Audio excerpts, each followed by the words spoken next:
तमेन तस्मै श्री गुरुवे नमः।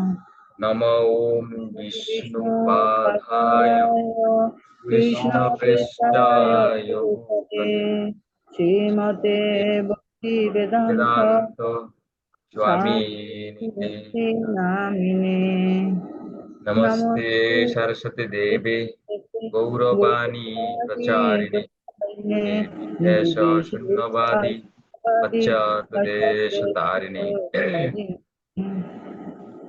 वंशाकल्पतरुभ्यश्च कृपा सिन्धुभ्य एव च पतितानां पावनेभ्यो वैष्णवेभ्यो नमो नमः।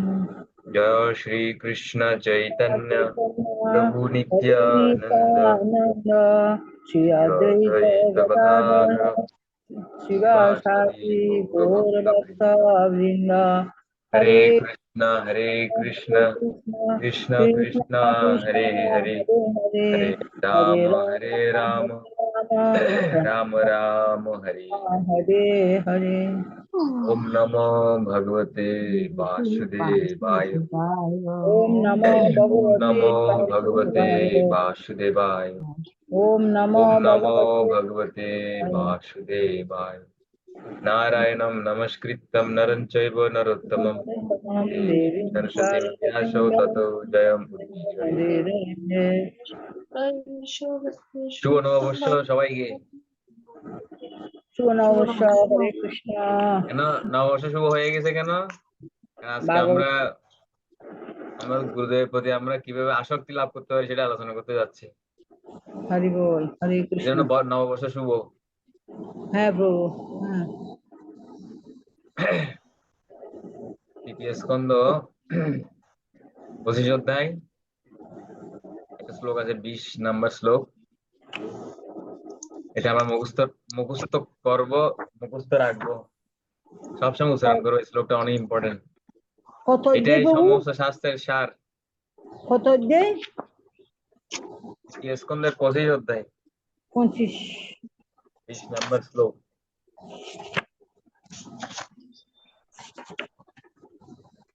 20 নাম্বার।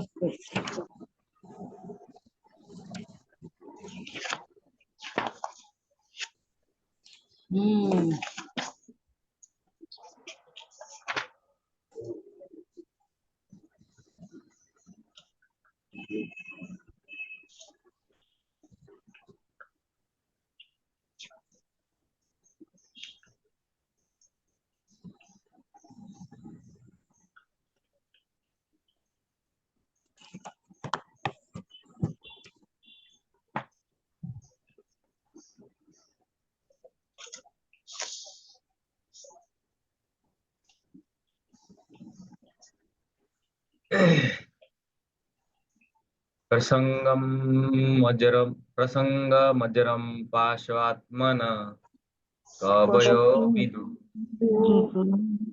प्रसंगमजरं पाशवात्मनः कवयो विदुः। स एव साधुषु कृतो मोक्षद्वारम् अपावृतम्।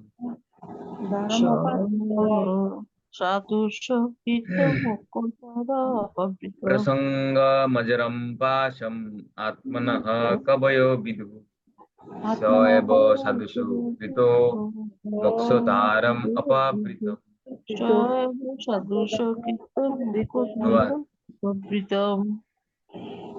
প্রতিটি তত্ত্বজ্ঞানী ব্যক্তি ভালোভাবে জানেন যে জড়াসক্তি আত্মার সবচাইতে বড় বন্ধন। কিন্তু সেই আসক্তি যখন স্বরূপ সিদ্ধ ভক্তদের প্রতি প্রয়োগ করা হয় তখন তার কাছে মুক্তির দ্বার উন্মুক্ত হয়ে যায়। এখানে বলছে আমরা যদি আমাদের আসক্তি কোন শুদ্ধ ভক্তের প্রতি প্রয়োগ করি তাহলে আমরা মুক্তি লাভ করব, মুক্তির দ্বার উন্মুক্ত হয়ে যাবে।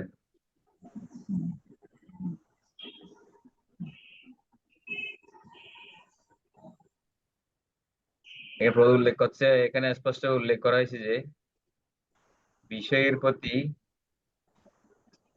আসক্তি যেমন সংসার জীবনের বন্ধনের কারণ, আবার সেই আসক্তি যখন অন্য কিছুতে প্রযুক্ত হয় তখন মুক্তির দ্বার খুলে যায়। আসক্তিকে কখনো হত্যা করা যায় না, তা কেবল স্থানান্তরিত করতে হয়।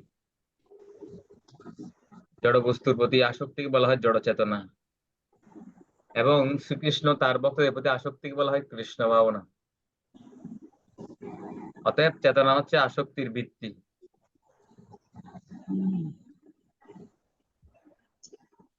এখানে স্পষ্ট উল্লেখ করা হয়েছে যে আমরা যখন আমাদের চেতনাকে জড় চেতনা থেকে কৃষ্ণ ভাবনে রূপান্তরিত করার মাধ্যমে পবিত্র করি তখন আমরা মুক্ত হই। যদিও বলা হয় যে আসক্তি ত্যাগ করতে হবে, তবুও জীবের পক্ষে বাসনা রহিত হওয়া সম্ভব নয়। জীবের স্বরূপে কোনো কিছুর প্রতি আসক্ত হওয়ার প্রবণতা রয়েছে। আমরা দেখতে পাই যে কারোর যদি আসক্তির বস্তু না থাকে, কারো যদি সন্তান না থাকে, তাহলে সে তার সেই আসক্তিকে কুকুর এবং বিড়ালের প্রতি স্থানান্তরিত করে। তার থেকে বোঝা যায় যে প্রবণতা রোধ করা যায়নি। আসক্ত হওয়ার প্রবণতা রোধ করা যায় না। শ্রেষ্ঠ সর্বোচ্চ উদ্দেশ্য সাধন দেবে। তাই তাকে সর্বশ্রেষ্ঠ উদ্দেশ্য সাধনের জন্য ব্যবহার করতে হবে। জড় বিষয়ের প্রতি আসক্তির ফলে আমরা জড়জগৎ বন্ধনে আবদ্ধ হই। কিন্তু সেই আসক্তি যখন পরমেশ্বর ভগবানের প্রতি অথবা তার ভক্তের প্রতি স্থানান্তরিত হয় তখন তা মুক্তির কারণ। এখন ভগবানের প্রতি আসক্ত হওয়া তো কঠিন। বড় বড় সাধু মহাত্মারা বলছে যে ভগবানের প্রতি আসক্ত হওয়াটা অনেকটা কঠিন, কিন্তু ভগবানের ভক্তদের প্রতি আসক্ত হওয়া সহজ। কেন? ভগবানের ভক্তরা আমার সামনে আছে, আমি তাকে দেখতেছি, তার সাথে কথা বলি, তাকে নিয়ে চিন্তা করি, তাকে অনুভব করি। ঠিক আছে? তো ভক্তদের প্রতি আসক্ত হওয়াটা খুব সহজ। এই প্রসঙ্গটা কেন আসছে? কারণ দেবতী মাতা ভগবান কপিল দেবকে প্রশ্ন করেছে 7 থেকে, এই অধ্যায়ের 7 নম্বর শ্লোক থেকে।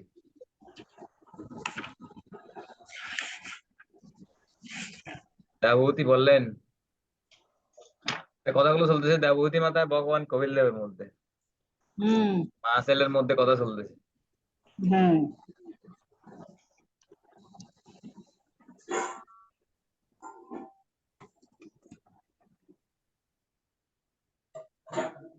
দেবতী বললেন, হে বললেন, প্রভু, হে প্রভু, আমি আমার অসৎ ইন্দ্রিয়ের বিষয়ে অবিলাস থেকে অত্যন্ত শান্ত হয়েছি। সে অবিলাস পূর্ণ করতে করতে আমি তমসাবৃত সংসার কূপে পতিত হয়েছি। আর দেবতী মাতা বলছে, দেবতী মাতা তো এতদিন গৃহস্থ জীবনে ছিল, হুম, কন্দমণিকে বিবাহ করেছে, এরপরে 9টা কন্যা হলো, হুম, একটা পুত্র হয়েছে, পুত্রটা হচ্ছে কপিল দেব, ভগবান কপিল দেব।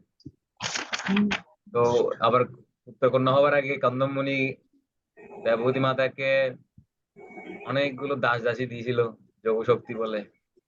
দাস দাসী গুলো অনেক সুন্দর সাজিয়েছিল।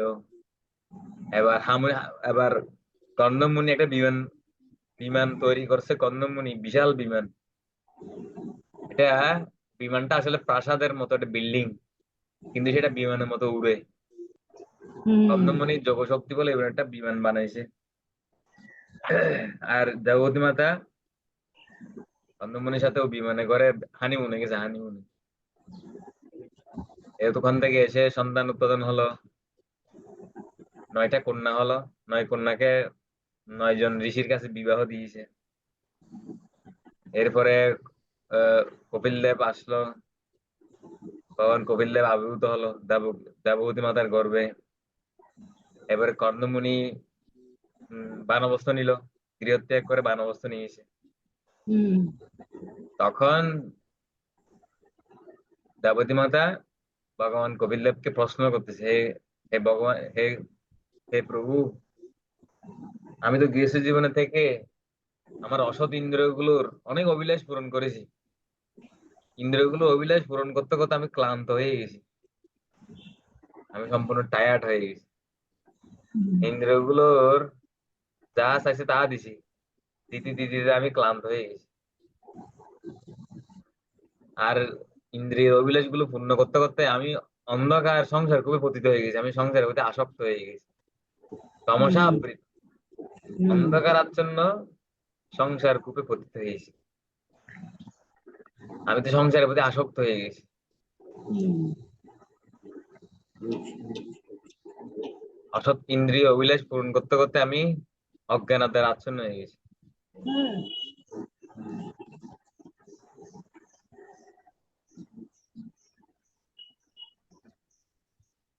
প্রবাদ বলছে, শাশ্বত ইন্দ্রিয়গুলি জড়ের দ্বারা কুলুষিত হওয়ার ফলে যথাযথ ক্রিয়া করছে না।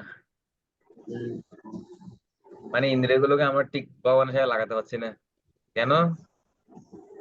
ইন্দ্রিয়গুলো চঞ্চল, মন চঞ্চল। কেন? দীর্ঘদিন লক্ষ লক্ষ জন্ম ধরে আমাদের ইন্দ্রিয়গুলোকে বিভিন্ন বিষয়ের সাথে নিযুক্ত রেখেছি। এখন ইন্দ্রিয় মন এরা জড় আসক্তি ত্যাগ করছে না। হুম, এই জন্য বারে বারে ধাবিত হচ্ছে, আমি হরিনামে মনকে বসাতে পারছি না। হুম, সৎ ইন্দ্রিয়, আমরা বলি না, যে কেউ যখন আমাদের কথা শুনে না, বা নাগরিক যখন রাষ্ট্রের কথা শুনে না, তখন তাদেরকে কি বলা হয়? অসৎ নাগরিক, অসৎ অসৎ নাগরিক। সন্তান। হুম, ঠিক আমাদের ইন্দ্রিয়গুলো এরকম অসৎ ও কুপথে চালিত হুম, হচ্ছে চাচ্ছে। আমরা এখন বক্তব্যতে এসে ইন্দ্রিয়গুলোকে মনকে ভালোভাবে আনতে চাচ্ছি, ওরা আসতে চাই না। হুম, অসৎ ইন্দ্রিয়। হুম, কেননা আমরা দীর্ঘ জীবন ধরে ইন্দ্রিয়গুলোকে অন্য জগতে রাখছিলাম, ভোগ বিলাসে রাখছিলাম না। ও এখনো কিন্তু সোজা হচ্ছে না।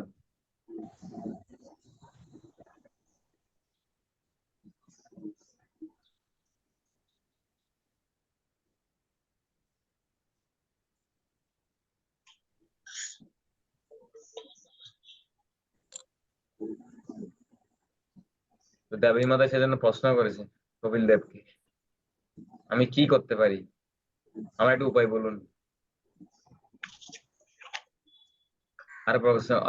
আরো প্রশ্ন করছে অজ্ঞানের আটে, অজ্ঞানের অন্ধকার থেকে, হে ভগবান, অজ্ঞানের অন্ধকার থেকে মুক্ত হওয়ার জন্য আপনি আমার একমাত্র উপায়। একমাত্র উপায়। কেন? আপনি হচ্ছেন আমার দিব্য নেত্র, যা আপনার কৃপার প্রভাবে কেবল বহু জন্ম জন্মান্তরের পর আমি লাভ করেছি। আপনি পরমেশ্বর ভগবান, আপনি সমস্ত জীবের আদি এবং অবিশ্বর। সমগ্র বিশ্বের অজ্ঞান অন্ধকার দূর করার জন্য আপনি সূর্যের মতো উদিত হয়েছেন। হে প্রভু, আপনি আমার প্রতি প্রসন্ন হয়ে আমার মহামোহ দূর করুন। আমার অহংকারের ফলে আমি আপনার মায়ার দ্বারা বদ্ধ হয়েছি, এবং আমার দেহকে আমি এবং দেহের সঙ্গে সম্পর্কিত বস্তুকে আমার বলে মনে করছি।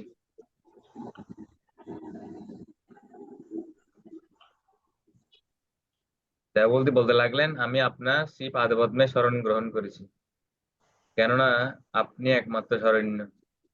আপনি সেই কুঠার যার দ্বারা সংসার বৃক্ষ ছেদন করা যায়। আমি তাই আপনাকে আমার প্রণতি নিবেদন করছি, কেননা আপনি সমস্ত তত্ত্বজ্ঞানী পুরুষদের মধ্যে সর্বশ্রেষ্ঠ। আমি আপনার কাছে পুরুষ ও প্রকৃতি এবং আত্মা জড়ের মধ্যে যে সম্পর্ক সেই সম্বন্ধে জানতে চাই।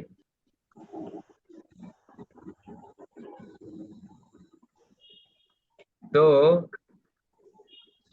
দেবতী মাতা জড় আসক্তির বন্ধন ছিন্ন করতে চাচ্ছে এখন।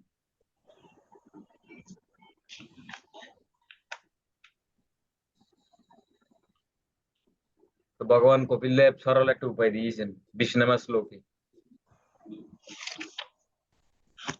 কি বলছে? প্রসঙ্গম অজরম পাশম কবয় আত্মনঃ কবয় বিদু। তো কপিল দেব বলছে যে প্রতিটি তত্ত্বজ্ঞানী ব্যক্তি ভালো জানেন জড় আসক্তি আত্মার সবচেয়ে বড় বন্ধন। দাবী মাতা বলছে না, আমি হ্যাঁ ইন্দ্রিয় ভোগে আসক্ত হয়ে গেছি, সংসার বন্ধনে আবদ্ধ হয়ে গেছি, সংসারের মধ্যে আসক্ত হয়ে গেছি। তো কপিল দেব বলছে হ্যাঁ, এটা প্রতিটি তত্ত্বজ্ঞানী ব্যক্তি এটা ভালো জানে যে জড় আসক্তি সবচেয়ে বড় বড় বন্ধন বন্ধু, আত্মার বড় জন্য। বন্ধু। এখন কিভাবে আত্মাকে এই আসক্তি থেকে মুক্ত করা যায়?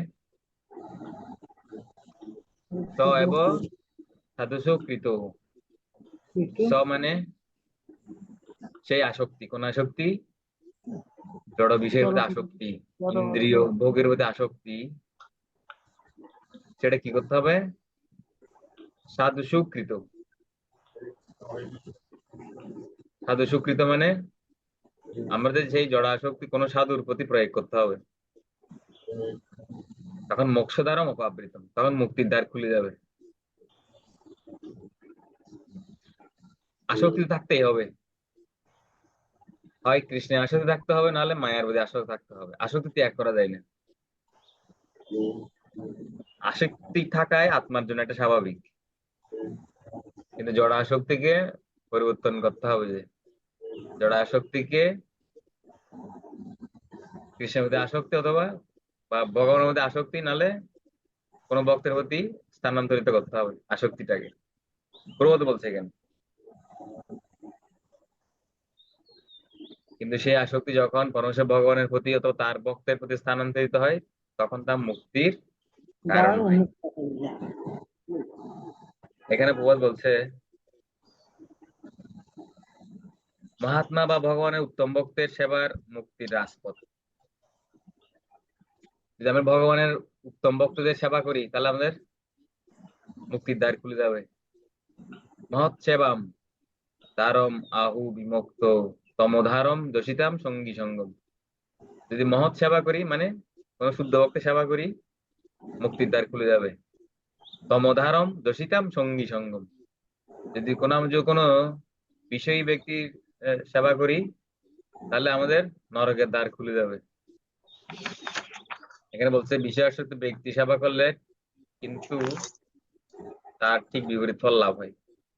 কেউ যদি কোনো ঘোর জড়বাদী বা ইন্দ্রিয় ইন্দ্রিয় সুখ সুখভোগে আসক্ত ব্যক্তি সেবা করে, তাহলে সেই ব্যক্তির সঙ্গ প্রভাবে নরকের দ্বার উন্মুক্ত হবে।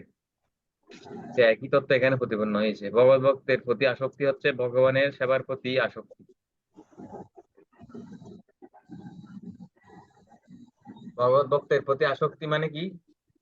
ভগবানের সেবার প্রতি আসক্তি। আসক্তি। প্রভুপাদ বলছে এখানে।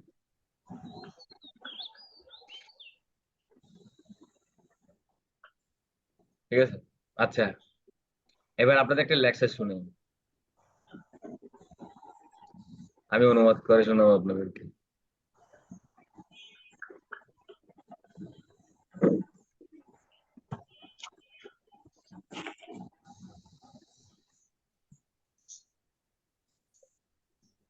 कहते हैं सनातन संस्कृति की धर्म गुरु तत्व का क्या महानता है।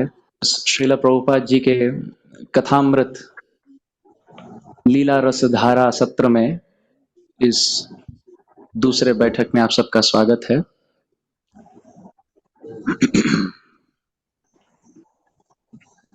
विराम के पूर्व पहले बैठक में हम गुरु तत्व पर थोड़ा प्रकाश डाल पाए। এখানে প্রভু বলতেছে আমরা এখন গুরুতত্ত্বের উপর কিছু আলোচনা করেছি। हम सब मिलकर थोड़ा चर्चा किए। गुरु तत्व का क्या महानता है, क्या गुरुत्व है एक এখানে বলছে যে গুরুতত্ত্বের কি গুরুত্ব भक्त के जीवन में, আমাদের और ভক্তের জীবনে, विशेषकर বা একটা ভক্তের জীবনে গুরুতত্ত্বের কি গুরুত্ব। के श्रील प्रभुपाद जी के लीलाओं को श्रवण करने पूर्व कितना आवश्यक है कि उनके गुरु तत्व पर थोड़ा विचार कर सकें।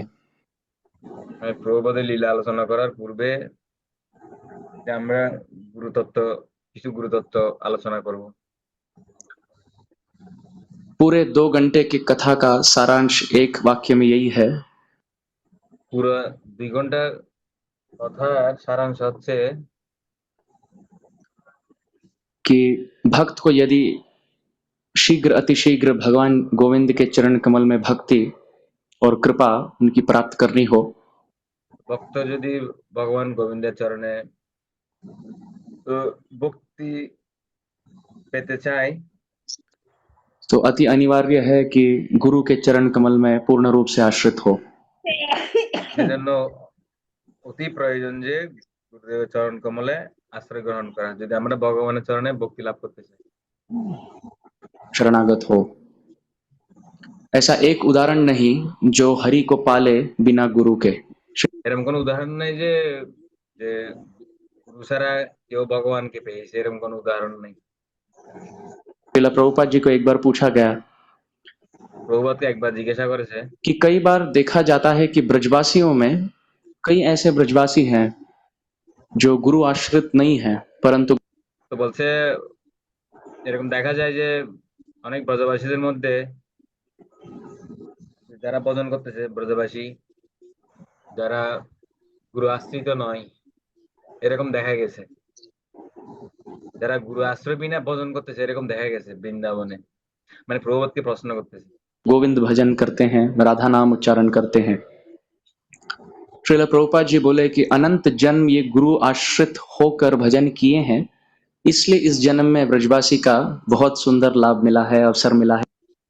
তো প্রভুপাদ বলছে ও এই জন্য হয়তো ও গুরু গ্রহণ করেনি, কিন্তু অনন্ত জন্মদের ও গুরুর আশ্রয় থেকে ওই হরিভজন করেছে, এই জন্য ও এবার ব্রজবাসী হয়ে জন্ম নিয়েছে। जन्म लेने का, तो इस जन्म में यदि गुरु भक्ति भी ना करें, अनंत जन्म से गुरु भक्ति किए हैं उस धारा के कारण वो गोविंद के चरण पहुंच ही जाएंगे। ওদের এই জন্ম হয়তো গুরু আশ্রয় নেয় নাই, কিন্তু এর আগের জন্মে ও গুরু আশ্রয় নিয়ে গোবিন্দ ভজন করছিল, এই জন্য এই জন্মে গুরু ছাড়াই ও ভগবানকে পেয়ে যাবে। परंतु प्रभुपाद जी बोले ये प्राय अति दुर्लभ है। বলছে এরকম খুব দুর্লভ, ঠিক আছে, সবার পক্ষে সম্ভব না। उनके लिए संभव है, हमारे लिए संभव है। ওনার জন্য সম্ভব, কিন্তু আমাদের জন্য সম্ভব না। গুরু ছাড়া ভগবানকে পাওয়া সম্ভব নয়, क्योंकि हम मुक्त जीव नहीं, बद्ध जीव हैं। আমরা মুক্ত জীব না, আমরা বদ্ধ জীব। এই জন্য আমাদের গুরু মাধ্যমেই ভগবানকে পেতে হবে। तो हमारे लिए बहुत आवश्यक है कि गुरु तत्व को जानना, তা আমাদের জন্য অনেক প্রয়োজন যে গুরু তত্ত্ব জানা। नाम तत्व, धाम तत्व, ईश्वर तत्व, जीव तत्व, माया तत्व, रस तत्व, भक्ति तत्व, प्रेम तत्व, भागवत तत्व, ये सब तत्व हमारे लिए केंद्रित है, मूल सिद्धांत से युक्त है गुरु तत्व में। এই যে এখানে বললো নাম তত্ত্ব, ধাম তত্ত্ব, রস তত্ত্ব, ভক্তি তত্ত্ব, এই সব তত্ত্বের কেন্দ্রবিন্দু হচ্ছে কি গুরু তত্ত্ব। গুরু তত্ত্ব ছাড়া অন্য কোনো তত্ত্ব কাজ করবে না। गुरु तत्व को यदि पहचाने तो उस संबंध युक्त बाकी सब तत्वों को हम सुन सकते हैं, पढ़ सकते তো কেউ যদি গুরু তত্ত্ব সম্বন্ধে পরিচিত হয়, তাহলে বাকি সব তত্ত্ব সম্বন্ধে ও জানা জানতে हैं, विचार कर सकते हैं, मनन कर सकते हैं। परंतु यदि गुरु को केंद्र बिंदु न बनाया जाए जीवन में, तो विज्ञान कभी नहीं होगा, केवल पुस्तकी ज्ञान तक ही रहेगा।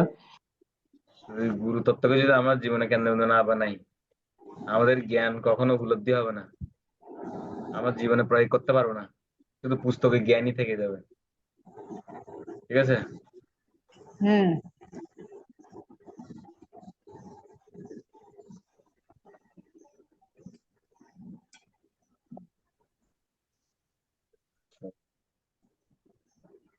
जीवन शैली में नहीं उतरेगा और भक्ति के अलावा हम अन्य पथ में भ्रमण करते रहेंगे। কারণ আমরা গুরু তত্ত্ব ছাড়া আমরা অন্য পথে ভ্রমণ করতে হবে, ভক্তি ছাড়া। चैतन्य चरितामृत में वर्णन है, संसार भ्रमित कोनो भाग्य के नो तारे, नदीर प्रवाह कोनो काष्ठा लागे तीरे। कि अनंत जीव इस ब्रह्मांड में है, ऐसे अनंत তো অনন্ত জীব এই ব্রহ্মাণ্ডে রয়েছে, ब्रह्मांड है भगवान के भौतिक संसार में, और তো এই জড় জগতে অনন্ত ব্রহ্মাণ্ড রয়েছে। प्रत्येक जीव अनंत बार जन्म मृत्यु जरा व्याधि के चक्कर में या चक्र में भ्रमण करता है। প্রত্যেক জীব অনন্তবার জন্মতে চক্রে ভ্রমণ করতেছে।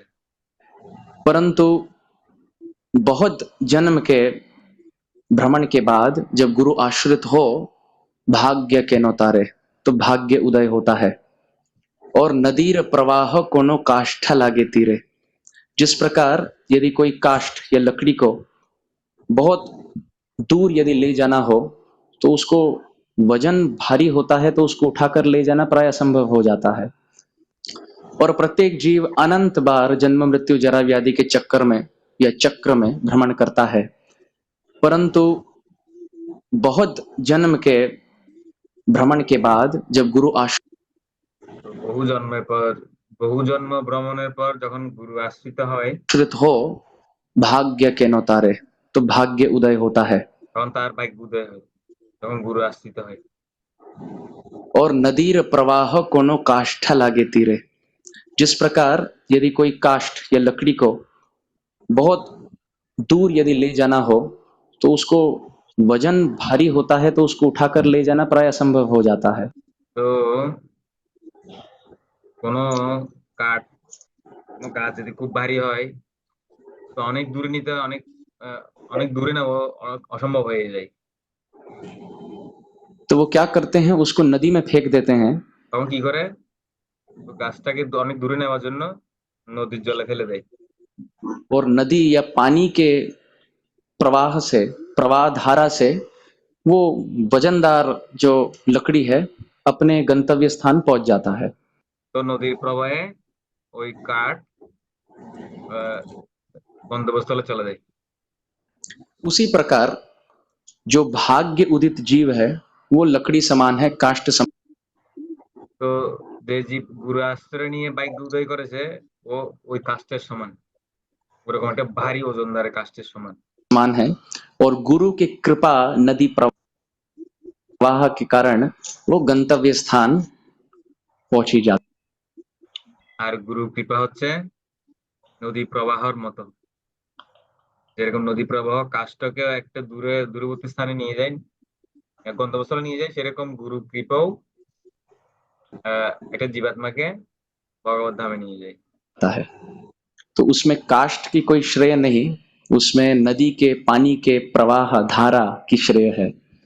ওরকম ওখানে কাষ্ঠ যে গন্তব্যস্থলে পৌঁছায় ওটা কাষ্ঠের কোনো ভূমিকা নেই, নদীর প্রবাহই কাষ্ঠকে নিয়ে যায়। तो गुरु कृपा के बिना कोई भगवत प्राप्ति नहीं हो सकता। এরকম गुरु কৃপা ছাড়া কেউ ভগবত প্রাপ্তি হবে না, কারো ভগবত প্রাপ্তি হবে না।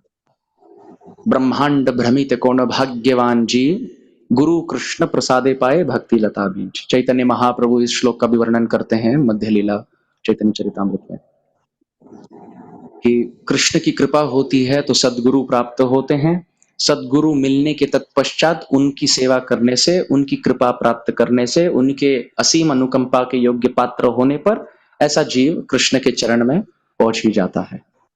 তো কৃষ্ণের কৃপায় গুরু মিলে, আর যখন জীব সেই গুরুদেবের সেবা করে, ওনার উপদেশ গ্রহণ করে, সেই গুরুদেবের কৃপায় তখন সেই জীবাত্মা ভগবত ধামে পৌঁছে যায়। चैतन्य चरितामृत में यह भी वर्णन है, गुरु कृष्ण भक्त शक्ति अवतार प्रकाश यही 6 रूपे कृष्ण करीला विलास, कि भगवान श्री कृष्ण 6 रूप में विलास करते हैं या ভগবান শ্রীকৃষ্ণ 6 রূপে বিলাস করে, रूप में यहां आकर रसास्वादन करते हैं, लीला में भाग लेते हैं। ये 6 भाग कौन से? गुरु कृष्ण भक्त। তো ভগবান 6 রূপে এই জগতে এসে লীলা করে, সেটা সেই 6টা রূপ কি? গুরু, কৃষ্ণ, ভক্ত, शक्ति, अवतार, प्रकाश। অবতার, প্রকাশ। এই 6 রূপে ভগবান এই জগতে এসে লীলা বিলাস করে। প্রথমটা হচ্ছে গুরু, अर्थात सर्वोत्तम स्थान है गुरु का। गुरु स्थान सर्वोत्तम। उसके बाद जो 5 नाम है कृष्ण भक्त, गुरुर पर जे 5 नाम कृष्ण भक्त शक्ति अवतार प्रकाश, शक्ति अवतार और प्रकाश, ये पंच तत्व है। ये 5 तत्व এটা গুরুর পরে। कृष्ण अर्थात कृष्ण चैतन्य, शक्ति अर्थात गदाधर पंडित, भक्त अर्थात श्रीवास ठाकुर, अवतार अर्थात अद्वैत आचार्य इत्यादि, और प्रकाश नित्यानंद प्रभु स्वरूप शक्ति। तो इस प्रकार गुरु और पंच तत्व ये 6 भाग में यही 6 रूपे कृष्ण को लीला विलास। तो गुरु और 5 तत्व অর্থাৎ কৃষ্ণ ভক্ত শক্তি অবতার প্রকাশ, এই 6 রূপে কৃষ্ণ লীলা বিলাস করে। गुरु यहां भी कविराज गोस्वामी वर्णन करते हैं कि सर्वोत्तम स्थान है, पंच तत्व से भी ऊपर का स्थान गुरु का है। পঞ্চতত্ত্বের উপরেও গুরুদেবের স্থান। और यही गुरु तत्व श्रील प्रभुपाद जी हमारे जीवन में अवतार लिए हैं।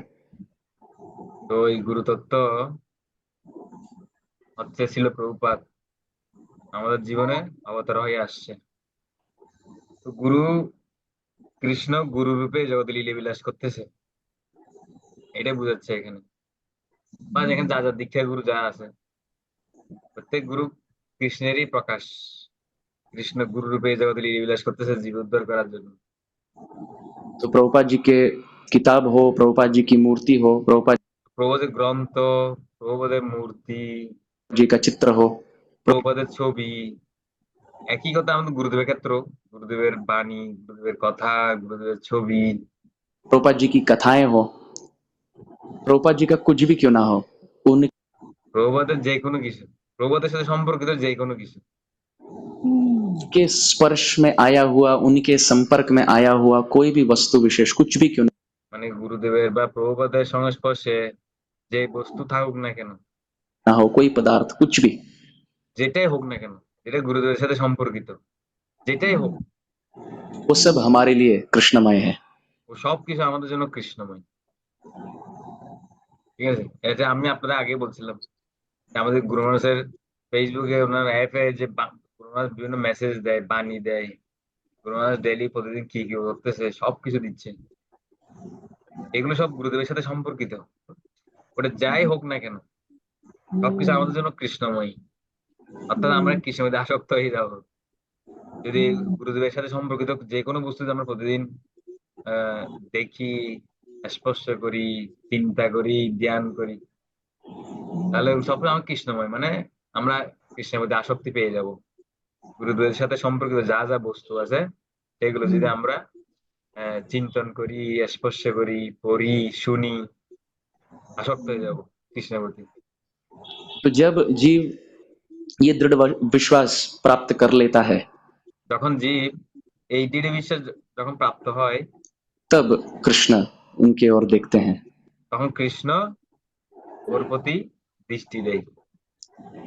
ऐसे कहा गया है कि कृष्ण से यदि प्रेम ना कर सके तो कृष्ण के निजी प्रेम पात्र से ही प्रेम करना चाहिए।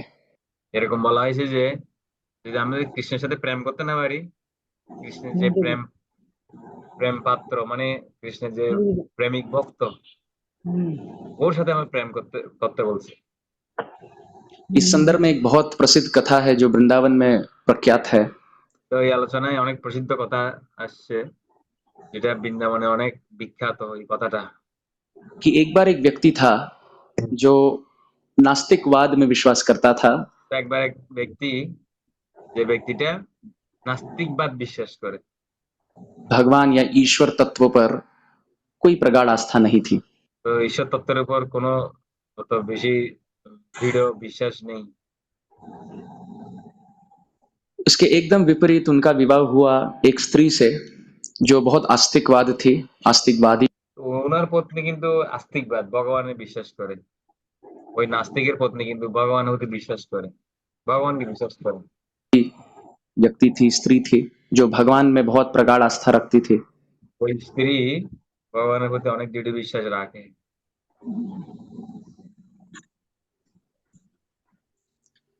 और उनके जीवन में एक बहुत बड़े संत थे, गुरुवर थे, जिनकी वो তো ওই মাতাজির জীবনে অনেক বড় একটা মহান সাধু আছে, बहुत प्रेम भाव से, स्नेह भाव से शिष्यत्व प्राप्त करके वो सेवा करती थी। তো মাতাজি অনেক প্রেম ভরে, স্নেহ ভরে ও গুরুদেবের সেবা করতো। पति बहुत ईर्ष्यालु थे, द्वेषालु थे, তো ওই মাতাজির প্রতি খুব ঈর্ষালু। नास्तिकवाद को मानने के कारण कोई भी साधु संत पर विशेष प्रगाढ़ आस्था नहीं रखते थे। নাস্তিকবাদ যেহেতु বিশ্বাস করে, এই জন্য কোনো সাধু সন্তের প্রতি তেমন কোনো দৃঢ় বিশ্বাস রাখে না।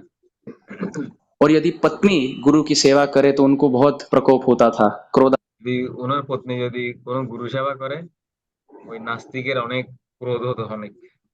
अवस्था में स्थित होते थे। तो एक बार ऐसे हुआ कि पति घर से बाहर थे, और पत्नी गुरु सेवा कर रही थी क्योंकि गुरु তো একবার এরকম হয়েছে, মানে পতি বাইরে, তো ওর পত্নী ও গুরু সেবা করতেছে।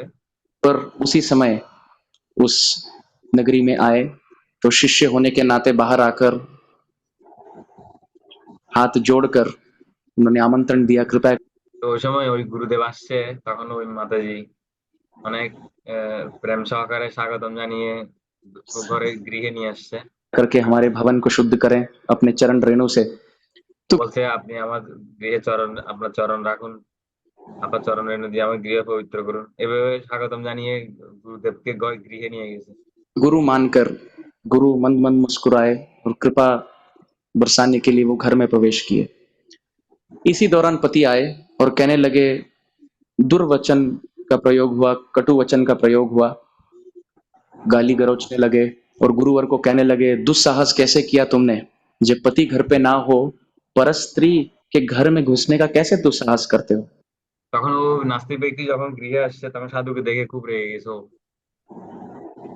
তখন বলছে এখানে পতি নাই, পতি বিনা একজন উম, আহ, আহ, গৃহে এসে কিভাবে এখানে আসছে, তুমি কিরকম সাধু, মানে এভাবে গালাগালি করতেছে আর কি। पहनकर आध्यात्मिक जीवन का पालन करने के लिए तुम शिक्षा प्रदान करते हो और खुद आचरण গেরুয়া বস্ত্র পরে এদের শিক্ষা প্রদান করে,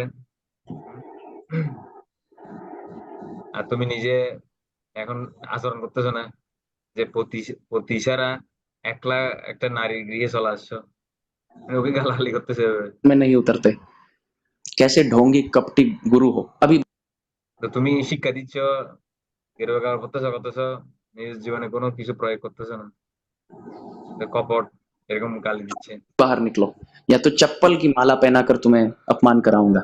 বলছে, এখন বের হো, নালে তোকে জুতার মালা পরাবো। ये गुरु बहुत बड़े रसिक संत थे ब्रज के। তো এই গুরু ব্রজধামের অনেক রসিক সাধু, तो ये अपमान नहीं लिए। ও অপমান নেয় নাই। ब्रज में कहा गया है कि जो प्रशंसा करे वही हमारा शत्रु है ব্রজে বলা হয় যে যে আমার প্রশংসা করে ও আমার শত্রু, और जो निंदा करे यही हमारा मित्र। আর যে নিন্দা করে ও আমার বন্ধু। ব্রজের মধ্যে এরকম বলা হয়, বৃন্দাবনে এরকম বলা হয় আর কি। साधो निंदक मित्र हमारा। সাধু নিন্দক মিত্র আমারে, মানে সাধু নিন্দক আমার বন্ধু। जो निंदक होता है हमारे जीवन में जो कंकड़ हैं, जो पत्थर हैं, इसको उठाने के लिए, इसको पथ से निकालने के लिए बहुत बहुत उपयोगी हैं, क्योंकि वो आकर बोलते हैं कि कहाँ दोष है। আর নিন্দুক আমার জীবনে যে পাথর কাটা ওগুলো তুলে ফেলো, কেন সে এসে বলে আমার জীবনে কি কি ভুল বা ত্রুটি রয়েছে।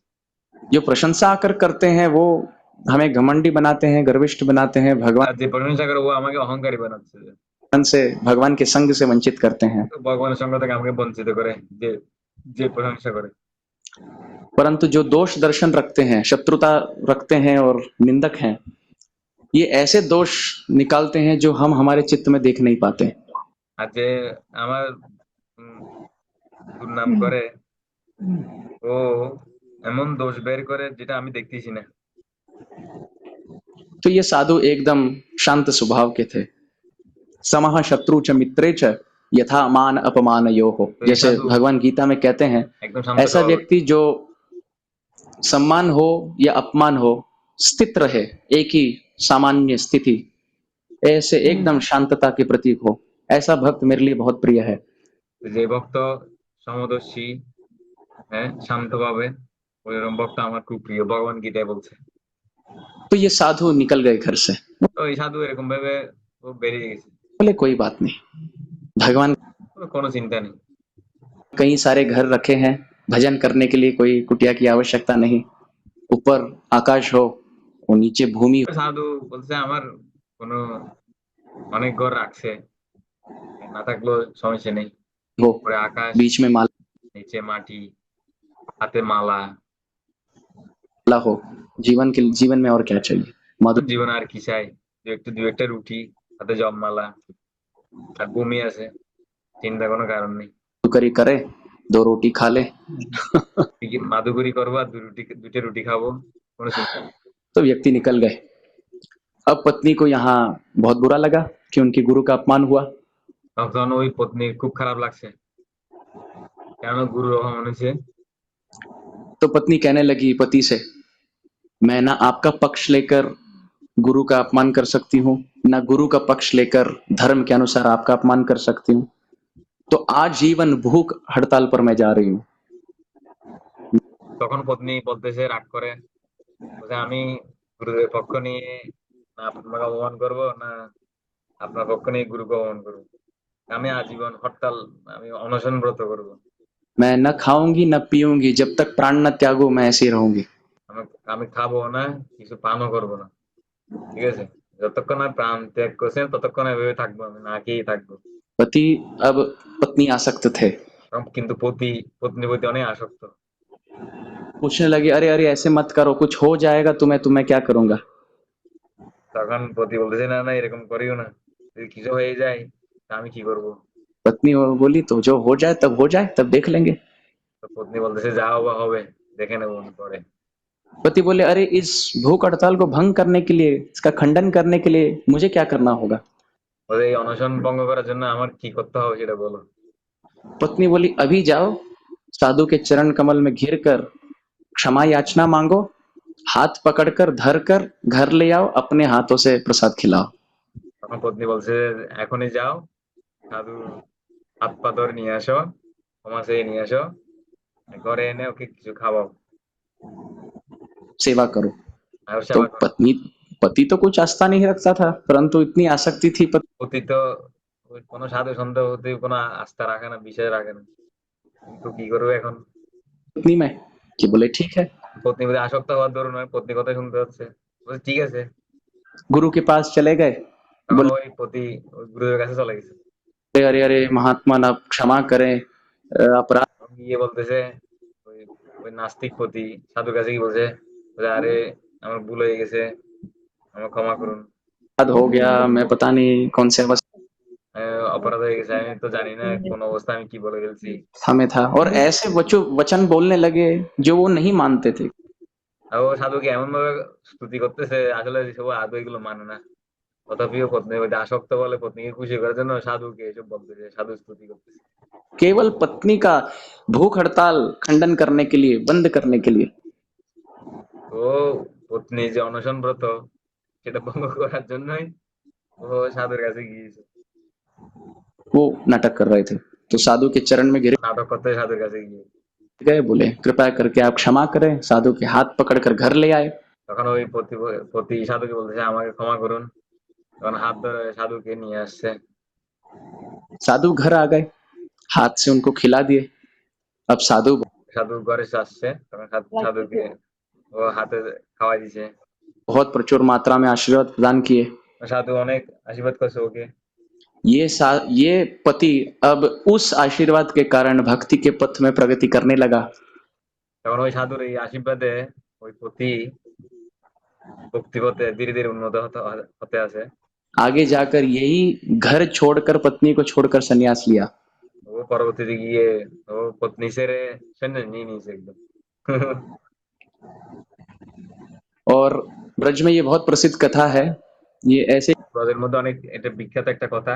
एक साधु हुए जिनका नाम था अंगद दास जी महाराज। इनका बैठक आज भी गोवर्धन पे है। ওই সাধুর নাম হচ্ছে অঙ্গদ দাস বাবাজি মহারাজ, উনি আজও গোবর্ধনে বসে ভজন করতেছে। आजीवन भजन किए वहां।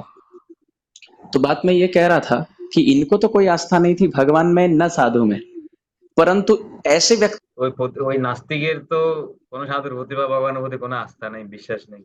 व्यक्ति से आसक्त थे जो गुरु और कृष्ण में आसक्त थे। अभी इनके ও এমন এক পত্নীর প্রতি আসক্ত যে গুরু আর কৃষ্ণের প্রতি আসক্ত,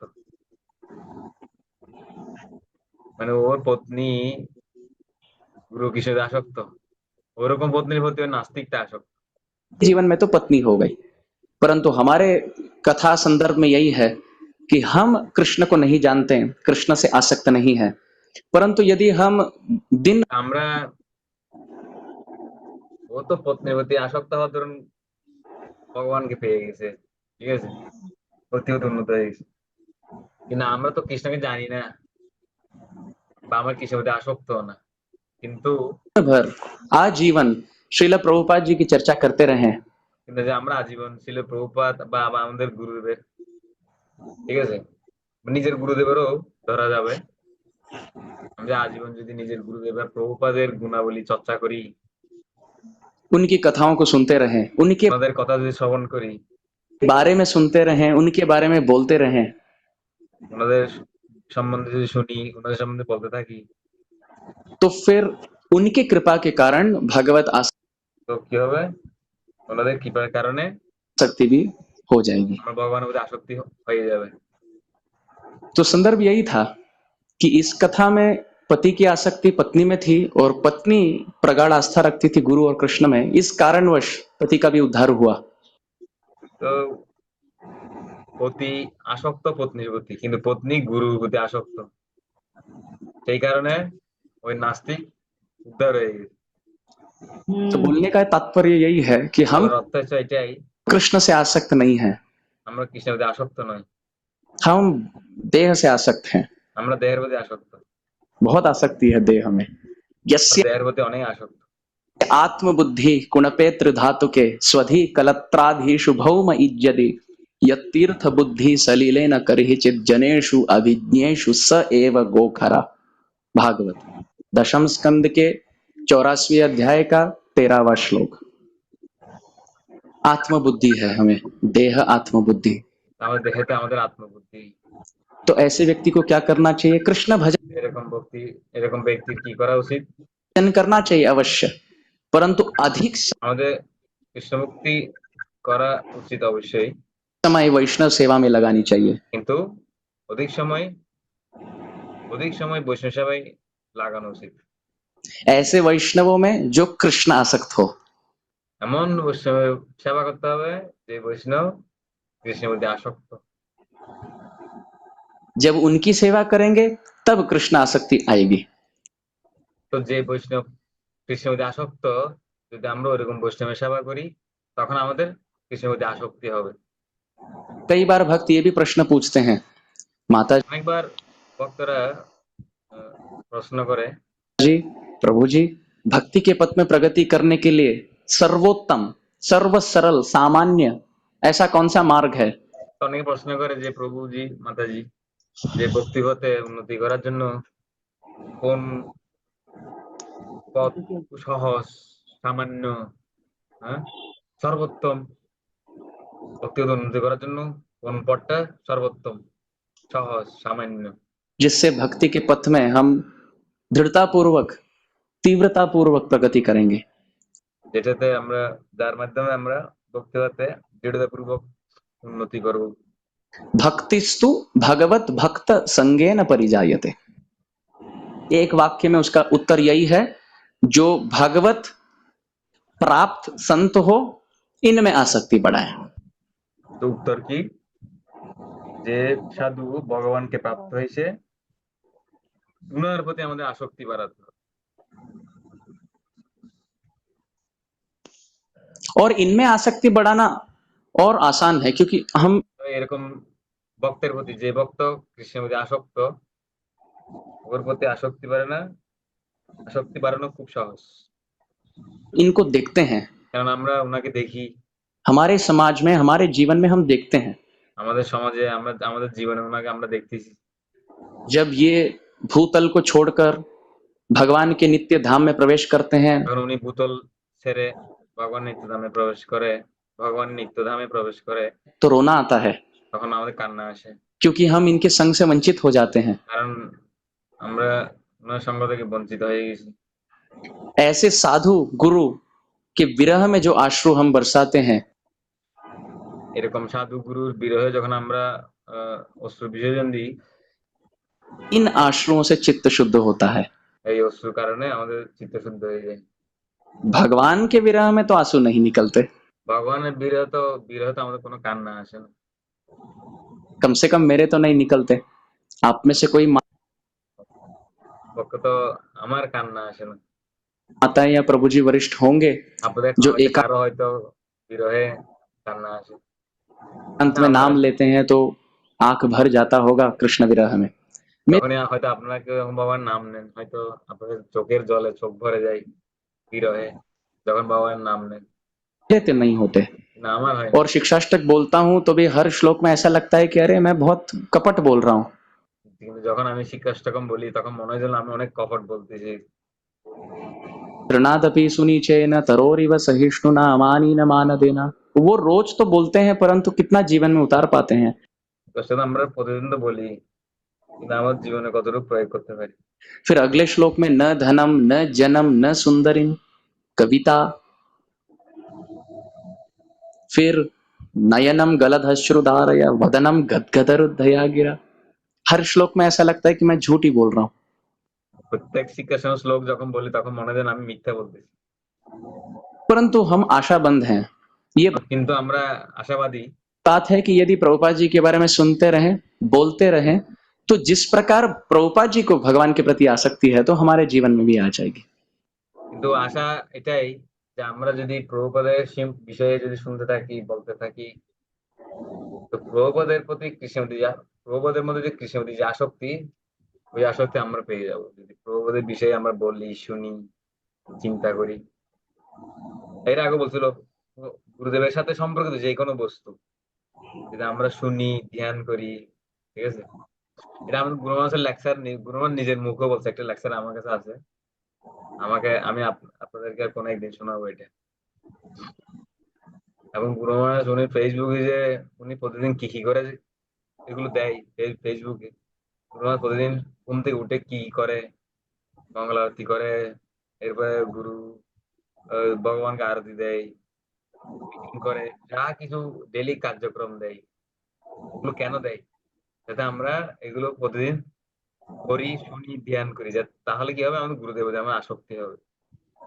এই জন্য গুরু মহারাজ ওনার অ্যাপে ফেসবুক এগুলো দিয়ে দেয়। तो चलिए, এটা গুরু মহারাজ একদম নিজের মুখে বলছে, আমার কাছে ভিডিও রেকর্ড আছে, আমি গুরু মহারাজের লেকচার থেকে কেটে নিয়েছিলাম।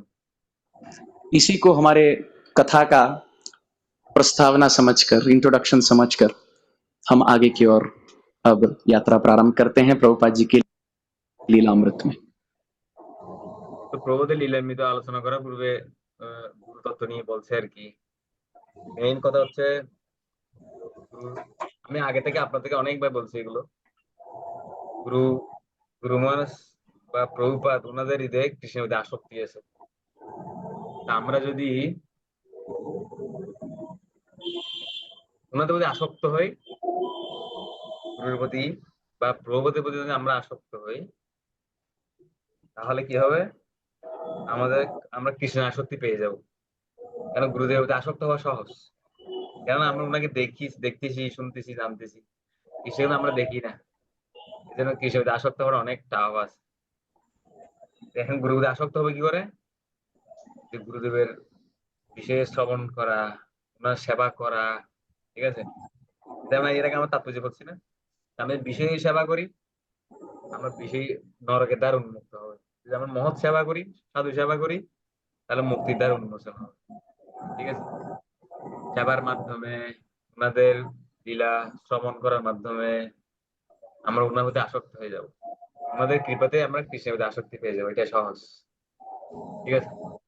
আর যখন গুরুদেবের প্রতি আমরা যখন আসক্তি হবে, তখন আমাদের জীবনে, ভক্তি জীবনে এটাই সিদ্ধি, আমরা কৃষ্ণ প্রেম পেয়ে যাবো। আর এটাই সবচেয়ে সহজ। এবং আমি সপ্তম স্কন্ধে আপনাদের পড়াইছিলাম, এভাবে যখন আমরা গুরুদেবের প্রতি গুরু সেবার মাধ্যমে যখন কৃষ্ণের প্রতি আসক্তি লাভ করব, আমরা যে মন, ইন্দ্রিয়, আমাদের বাসনা দমন করতে চাচ্ছি, ওইগুলো দূর করা সহজ হয়ে যাবে, ঠিক আছে। এবার বলুন আপনাদের কেমন লাগছে? ভালো লাগছে প্রভু, সহজ লাগছে। এখন কি ভালো লাগছে আমাদের বলুন। আমাদের প্রভুপাদের গ্রন্থ অধ্যয়ন করতে হবে, তারপর গুরু মহারাজের প্রতিদিন যা যা গুরু মহারাজের কার্যকলাপ ওগুলো শ্রবণ করতে হবে, উনি কি করছেন ওগুলো শুনতে হবে, ওভাবে ধীরে ধীরে আমরা আসক্ত হব গুরুদেবের প্রতি, প্রভুপাদের প্রতি। আমি গুরুদেব, আরেকটা লেকচারে একটা উদাহরণ আছে, আমি আপনাদের কয়েকবার বলছিলাম এটা। যেমন হ্যাঁ, কেউ যদি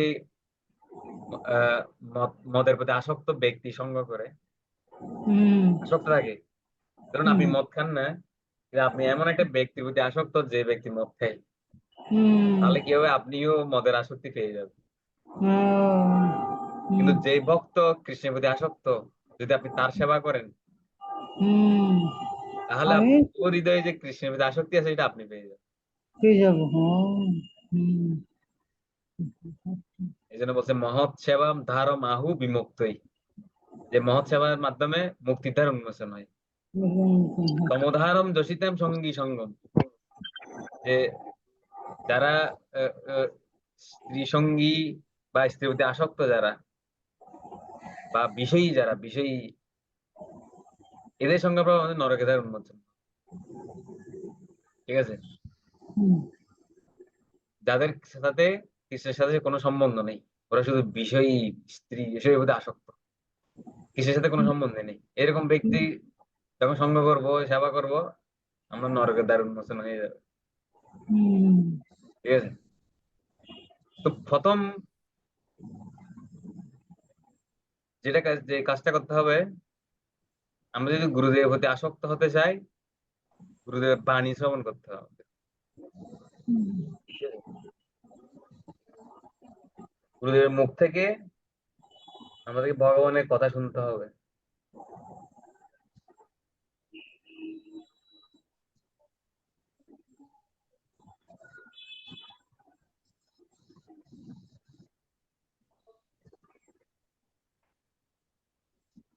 ভগবানের কথা শুনতে হবে, এবং গুরুদেবের যে প্রতিদিন কার্যকলাপ চালিয়ে যাচ্ছে সেগুলো সম্বন্ধে ধ্যান রাখা, চিন্তা করা। মানে দেখেন, প্রতিদিন গুরু মহারাজ একই কাজ প্রতিদিনই করে, মিটিং করতেছে, স্নান করতেছে, আরতি দিচ্ছে, বিগ্রহ দর্শন করতেছে, ওইগুলো প্রতিদিনই ফেসবুকে দিচ্ছে। কেন দিচ্ছে? যাতে আমরা নিজেরা গুরু মহারাজ প্রতিদিন কি করতেছে যাতে এগুলো ধ্যান করি, তাহলে কি হয়ে যাবে, আমরা গুরুদেবের প্রতি আসক্ত হয়ে যাবো। এগুলো আমি আপনাদেরকে অনেকবার বলেছি, হুম, হ্যাঁ হ্যাঁ, বলছেন তো। সেগুলো করেন কিনা প্রতিদিন?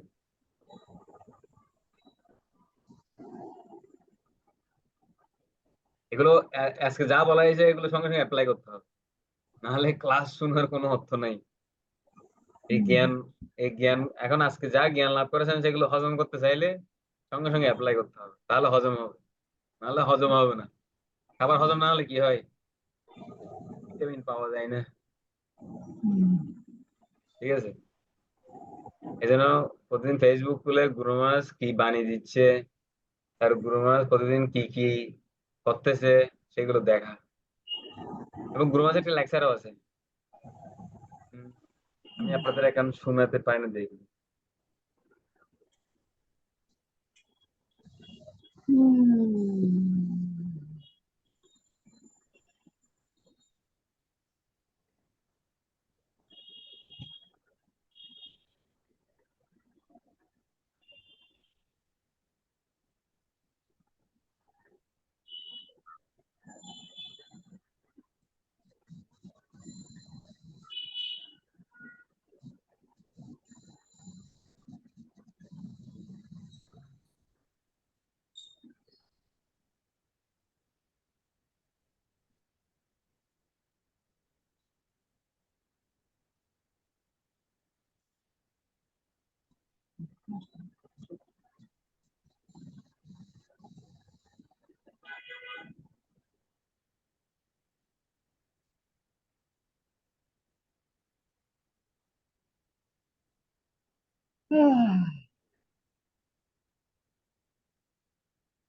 কি-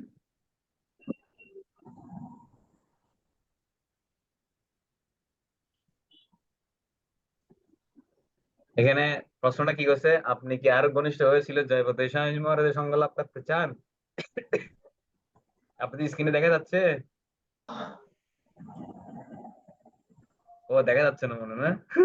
না, দেখা ও যাচ্ছে না আচ্ছা, তো। আমি এটা শেয়ার বন্ধ করেছি, তারা একটু wait করুন। দাঁড়ান দাঁড়ান দাঁড়ান। হুম,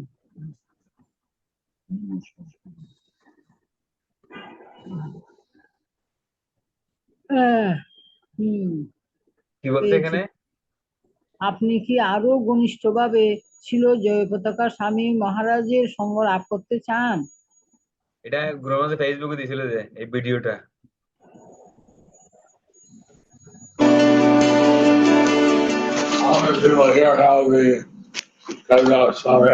এখানে কতজনের জয় পতাকা স্বামী অ্যাপটি আছে? কতজন এটি নিয়মিত পড়েন? উত্তর দেন। প্রশ্ন কি? কতজনের জয় পতাকা স্বামী অ্যাপটি আছে? কতজন এটি নিয়মিতভাবে পড়েন? গুরুমাঝ জিজ্ঞাসা করতেছে। হুম, এখানে গুরুমাঝ উত্তর দেন। অ্যাপ থাকতে পারে কিন্তু কতজনের পড়েন নিয়মিতভাবে? হুম, বলেন। গুরুমাঝ জিজ্ঞাসা করতেছে। হুম, হুম, হুম। হ্যাঁ, ওই কেউ কিছু বলছেন না যে? নাকি তো বুঝেন নাই? ফেসবুকে দেখি, মানে অ্যাপে ঢোকা হয় না।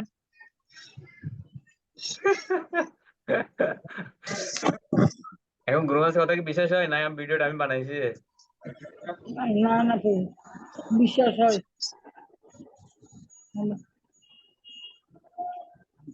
এখানে কতজনের জয় পতাকা স্বামী অ্যাপটি আছে? কতজন এটি নিয়মিত পড়েন?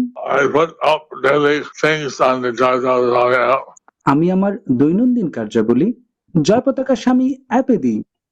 কি বলছে? শুনতে মাত্রই বলুন। হ্যাঁ, গুরু মহারাজ বলছেন যে আমি আমার দৈনন্দিন কার্যাবলী জয় পতাকা স্বামী অ্যাপে দিই। উনি দৈনন্দিন কার্যাবলী কি জানেন? কি কি দেয়? ইদানিং দেখা হয় না প্রভু, আগে উনি দেখতাম। উনি আগে উঠে তারপর স্নান করে, তার মঙ্গলাদি অ্যাটেন্ড করে, এরপরে কিছু ওষুধপত্র খায়, এরপরে আহ, ওই দর্শনার্থী যায়, ভাগবত পাঠে যায়, তারপরে মিটিং এ বসে, সকালে প্রসাদ পায়। সকালে প্রসাদ পাই এটাও দেয়, প্রতিদিন দেয়। একই প্রসাদ তো প্রতিদিনই পাই, এটা প্রতিদিনই দেয়। তারপর মিটিং এ গেছে, তারপরে জুমে অমুক মন্দিরের সাথে অমুক প্রেসিডেন্ট, ওই অমুক মন্দিরের অমুক প্রেসিডেন্টের সাথে মিটিং করছে। এভাবে সারাদিন যা যা করে এগুলো দিয়ে দেয়। হুম, আমি আমার দৈনন্দিন কার্যাবলী জয়প্রকাশ আমি অ্যাপে দিই। That way, you have your associate here as close as your mobile phone. এবং এইভাবে আপনারা যতটা ঘনিষ্ঠভাবে আপনাদের মোবাইলের সাথে থাকেন ঠিক ততটা ঘনিষ্ঠভাবে আমার সঙ্গ লাভ করতে পারবেন। তো গ্রহণের দৈনন্দিন কার্যাবলী গুলো কেন দেয়? গুরু মহারাজের প্রতি আমরা ঘনিষ্ঠ, বেশিভাবে ঘনিষ্ঠতা লাভ করবো, ঘনিষ্ঠতা হ্যাঁ, সঙ্গ লাভ তার করবো। মানে ঘনিষ্ঠতা মানে কি? আসক্তি আর কি, নাকি? আসক্তি, আসক্তি, হ্যাঁ হ্যাঁ। বলে না লোকেরা, ওনার সাথে আমার ঘনিষ্ঠতা বাড়ছে একটু। হ্যাঁ, হ্যাঁ, আসক্তি বাড়ছে হচ্ছে। আসক্তি। হ্যাঁ, আসক্তি, আসক্তি, হ্যাঁ, বলুন। হুম, এগুলো আমি আপনাদেরকে অনেকবার বলছি, এগুলো অনেকবার। হ্যাঁ হ্যাঁ প্রভু, হ্যাঁ বলছেন বলছেন। এখন আমাদের গুরু মহারাজের নির্দেশাবলী পালনের মাধ্যমে নববর্ষ শুরু হোক। হ্যাঁ, হ্যাঁ প্রভু। আমরা নববর্ষটা এভাবেই শুরু করতেছি, অবশ্যই শুভ হবে। অবশ্যই শুভ হবে। না কৃষ্ণ। হুম, অবশ্যই। গুরু ঠিক মহারাজের ততটা কৃপা। ঘনিষ্ঠ হবে আমার সঙ্গে, আমার সঙ্গ লাভ করতে পারবে। কারো সঙ্গ করা মানে আসক্ত হয়ে যাব। আমরা যেরকম জিনিস সঙ্গ করবো সেরকম হয়ে যাবো, নাকি? হ্যাঁ, ওই হিন্দিতে একটা কথা বলে, সঙ্গ জৈসা রঙ্গ তৈসা। মানে সঙ্গ যেরকম, হুম, ঠিক আছে, হ্যাঁ, ও ব্যক্তি ও, সেরকম হয়ে যাবে। সঙ্গ, দেখি।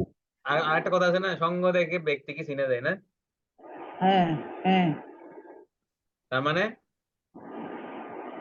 ও যেরকম ব্যক্তি সঙ্গ করে বোঝা যায় যে ও ব্যক্তিটা ওইরকম আসলে, হুম, ঠিক আছে। হ্যাঁ, এই জন্য গুরু মহারাজ এটা ছিল জয়পতি সময় মহারাজকে অনুসরণ, একটা কলাম পোস্ট দেয়, ফেসবুকও দেয়, অ্যাপও দেয়, এবং গুরু মহারাজ প্রতিদিন আরতি দিচ্ছে, হ্যাঁ, ভগবানকে প্রণাম করতেছে, এগুলো সবগুলো দেখা, ঠিক আছে। এখন তো গুরু মহারাজ হ্যাঁ, অসুস্থ, উনি এখন অনলাইনে আসে না, এমনকি বৃন্দাবনে সাফারি প্রোগ্রাম চলতেছে গুরু মহারাজের, ওই সাফারি প্রোগ্রামও যাচ্ছে না গুরু, অনেক অসুস্থ। আপনারা গুরু মহারাজের জন্য এক্সট্রা জব করুন, তুলসী পরিক্রমা করুন, নিশ্চয় কবচ পাঠ করতে পারেন।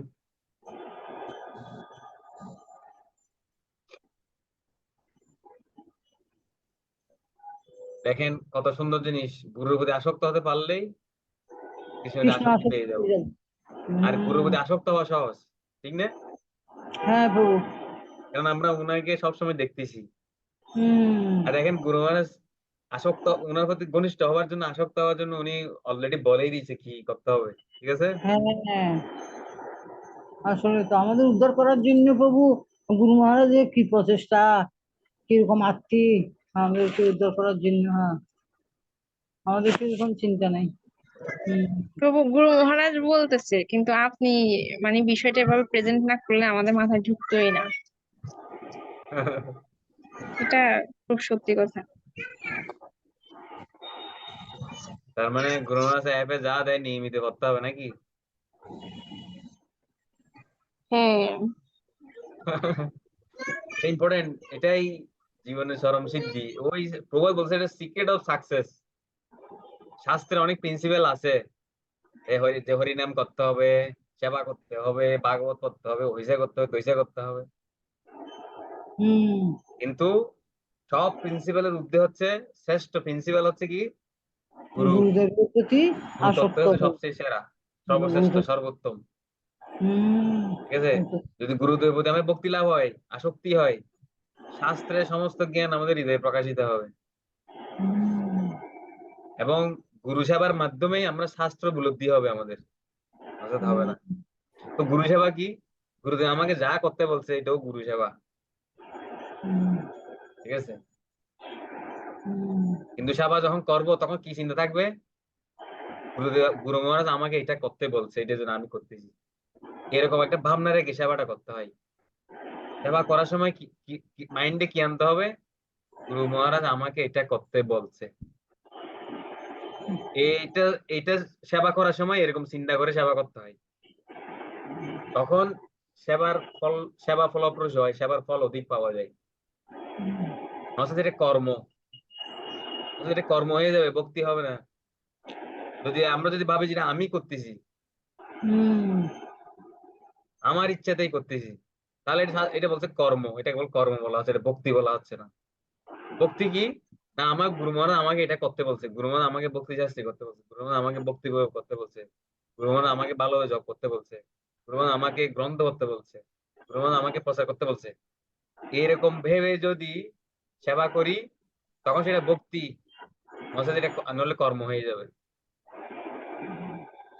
এই বিষয়ে আমি আহ আরেকটা লেকচার শুনতে পারি, যে আমাদের কিভাবে সেবাগুলো করতে হবে, কি মনোভাব নিয়ে সেবা করতে হবে। এটা আমাদের অমরেন্দ্র প্রভু, আর অমরেন্দ্র প্রভু মানে কিছুক্ষণে যিনি লেকচার দিয়েছে, অমরেন্দ্র প্রভু আর হলধর মহারাজ, ওনাদের দুজনের মধ্যে কথোপকথন হয়েছিল, খুব গোপন কথা। মানে দুজনের মধ্যে অনেক গোপনীয় কথা আলোচনা হয়েছে, মানে কিভাবে সাধনায় উন্নতি করবে প্রশ্ন করেছে কে?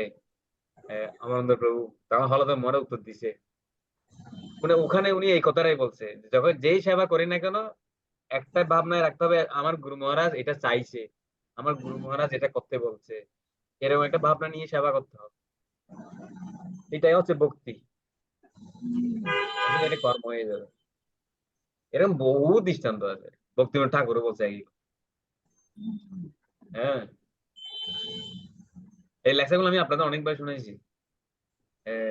আমি যা যা বলতেছি এতক্ষণ এগুলো সব আমি ওখান থেকে বলতেছি সব। আমি আপনাদেরকে 6 মাস টানা গুরু তত্ত্ব নিয়ে আলোচনা করছিলাম মন্দিরে। হুম, আমি ওই সময় ক্লাসগুলো রেকর্ড করার দরকার ছিল, আমি রেকর্ড করি নাই। আর ওখানে ওয়াইফাই সুবিধা ছিল না, রেকর্ড করা সম্ভব হয়নি। তাই হোক, আমার হিন্দি অনুবাদে একটু ত্রুটি আছে, তাহলে আমি যতটুকু পারি বোঝানোর চেষ্টা করেছি। আমি জানি না আপনারা ঠিক বুঝছেন কিনা। আমি হিন্দি অনুবাদ করছি, বুঝতে পারছেন? হ্যাঁ প্রভু। হিন্দি অনুবাদ করছি, বুঝতে পারছেন? হ্যাঁ পারছি। কিছু কিছু শব্দ মিসিং হয়েছে, আমি বলি নাই কিছু কিছু শব্দ, আচ্ছা আচ্ছা আমি আচ্ছা। সংক্ষেপে বলে দিছি। হ্যাঁ যেগুলো ইম্পর্টেন্ট, যেগুলো আমাদের জন্য খুব গুরুত্বপূর্ণ সেগুলো বলছেন। হ্যাঁ ঠিক আছে।